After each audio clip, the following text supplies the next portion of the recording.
Hello అండి. ఇవాళ నేను మీతో చిన్న స్టోరీ అయితే షేర్ చేసుకుందాం అనుకుంటున్నాను.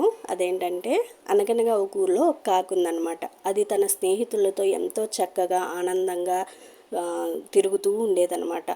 అలాంటిది ఒకరోజు హంసను చూసిందంట కొలంలో. హంస దగ్గరికి వెళ్ళి, హంస నువ్వు ఎంత అందంగా ఉన్నావు, తెల్లగా అసలు ఎంత బాగున్నావు అంటుందంట. అప్పుడు ఆ హంస, నాకంటే అందగత్తె చిలుక అని చెప్తుందంట.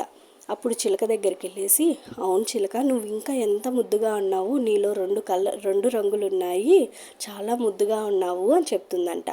అప్పుడు చిలక, నేను అలాగే అనుకుని మురిసిపోయేదాన్ని కానీ నాకంటే అందంగా నెమలి ఉంటుంది అని చెప్తుందంట. అప్పుడు నెమలి దగ్గరికి వెళ్దామంటే చూస్తే ఎక్కడా కనపడలేదంట. అంతా వెతికిందంట, అడవిల్లో అంతా వెతికిందంట, ఎక్కడా దొరకలేదంట. అప్పుడు తన ఊర్లో జూలో నెమలిని చూసిందంట. నెమలి కోసం జనాలు, పిల్లలు అందరూ చూడ్డానికి వచ్చి తన నాట్యంతో మైమరిపిస్తూ ఉందంట.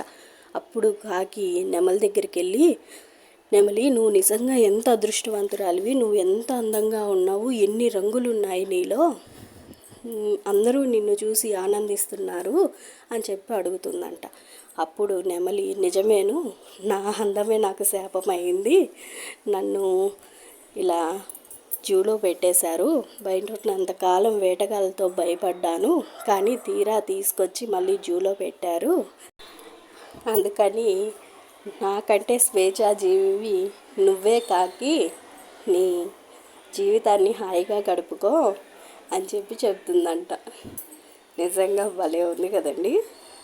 Thank you so much for watching.